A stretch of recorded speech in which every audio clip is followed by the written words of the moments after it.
ಗೃಹಲಕ್ಷ್ಮಿ ಯೋಜನೆಯ ಫಲಾನುಭವಿಗಳೇ, ನಿಮಗೆ ಇನ್ನು ಮುಂದೆ 14ನೇ ಕಂತಿನ ಗೃಹಲಕ್ಷ್ಮಿ ಯೋಜನೆಯ ಹಣ ಜಮಾ ಆಗೋದಿಲ್ಲ. ಯಾಕೆ ಅನ್ನೋದ್ರ ಬಗ್ಗೆ ಇಲ್ಲಿ ಒಂದು ಗುಡ್ ನ್ಯೂಸ್ ಇದೆ, ಒಂದು ಬ್ಯಾಡ್ ನ್ಯೂಸ್ ಇದೆ. ಅದ್ರ ಬಗ್ಗೆ ಮಾಹಿತಿಯನ್ನು ತಿಳಿದುಕೊಳ್ಳೋಣ. ನಮಸ್ಕಾರ ವೀಕ್ಷಕರೇ, ಮತ್ತೊಂದು ಹೊಸ ಮಾಹಿತಿಯೊಂದಿಗೆ ತಮಗೆಲ್ಲರಿಗೂ ಸರ್ವಜ್ಞಾನ ಫಾರ್ ಯು ಯೂಟ್ಯೂಬ್ ಚಾನಲ್ಗೆ ಸ್ವಾಗತ.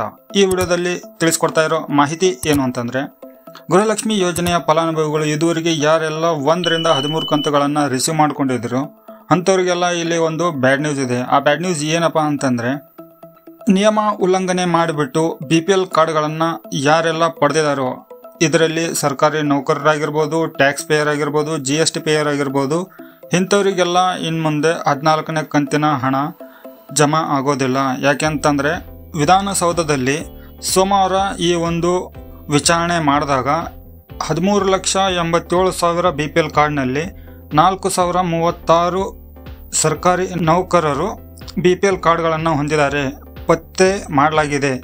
ಸೊ ಈ ಒಂದು ಪತ್ತೆಯಾದಂಥ ಸರ್ಕಾರಿ ನೌಕರರ BPL ಕಾರ್ಡ್ಗಳು ರದ್ದಾಗಲಿದೆ. ಸರಿನಾ? ಇಲ್ಲಿ ಇಂಥ GST ಪೇಯರು, ಟ್ಯಾಕ್ಸ್ ಪೇಯರು, ನಂತರ BPL ಕಾರ್ಡ್ ಮಾನದಂಡಗಳ ವಿರುದ್ಧ ಯಾರೆಲ್ಲ ಅನರ್ಹ BPL ಪಡಿತರ ಚೀಟಿಗಳನ್ನು ಹೊಂದಿದಾರೋ ಅಂಥವ್ರಿಗೆ ಚುರುಕು ಮುಟ್ಟಿಸಬೇಕು ಅಂತ ಹೇಳಿ ಆಹಾರ ಸಚಿವರಾದಂಥ KH ಮುನಿಯಪ್ಪರವರು ಇಲ್ಲಿ ತಿಳಿಸಿದ್ದಾರೆ. ಸೊ ಈ ಅಪ್ಡೇಟು ಒಂದು ಬಹಳ ಬ್ಯಾಡ್ ನ್ಯೂಸ್ ಅಂತಲೇ ಇರ್ಬೋದು. ಯಾಕಂತಂದರೆ, ಇಂಥವ್ರು ಕೂಡ ಇವಾಗ GST ಪೇಯರು, ಟ್ಯಾಕ್ಸ್ ಪೇಯರ್ ಯಾರೆಲ್ಲ ಇದ್ದಾರೋ ಸರ್ಕಾರಿ ನೌಕರರು, ಅಂಥವ್ರು ಕೂಡ ಇಲ್ಲಿ ರೇಷನ್ ಕಾರ್ಡನ್ನು, BPL ರೇಷನ್ ಕಾರ್ಡ್ಗಳನ್ನು ಪಡೆದುಬಿಟ್ಟು ಗೃಹಲಕ್ಷ್ಮಿ ಯೋಜನೆಗೆ ಅರ್ಜಿ ಸಲ್ಲಿಸಿಬಿಟ್ಟು 13 ಕಂತುಗಳನ್ನು ರಿಸೀವ್ ಮಾಡಿದ್ದಾರೆ. ಅಂಥವ್ರಿಗೆ ಇನ್ನು ಮುಂದೆ 14ನೇ ಕಂತು ಬರೋದಿಲ್ಲ. 14 ಅಷ್ಟೇ ಅಲ್ಲ, 14 ನಂತರ ಯಾವುದಿದೆಯೋ ಯಾವುದು ಕಂತವ್ರಿಗೆ ಬರೋದಿಲ್ಲ. ಅವ್ರ ಕಾರ್ಡು BPL ಇರೋದು APL ಆಗಿ ಕನ್ವರ್ಟ್ ಆಗುತ್ತೆ.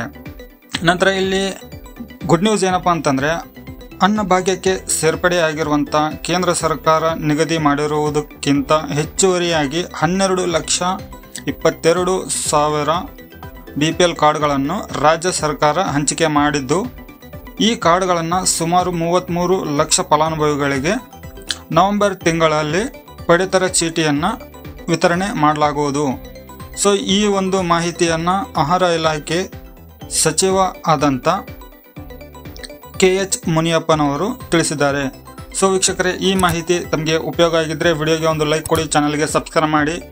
ಇಂಥ ಮಾಹಿತಿಗಳು ನಿರಂತರವಾಗಿ ನಿಮಗೆ ನೋಟಿಫಿಕೇಶನ್ ಬರ್ತಾ ಇರುತ್ತೆ. ಮತ್ತೆ ಹೊಸ ಮಾಹಿತಿಯೊಂದಿಗೆ ಸಿಗ್ತೀನಿ. ಅಲ್ಲಿವರೆಗೂ ಜೈ ಹಿಂದ್.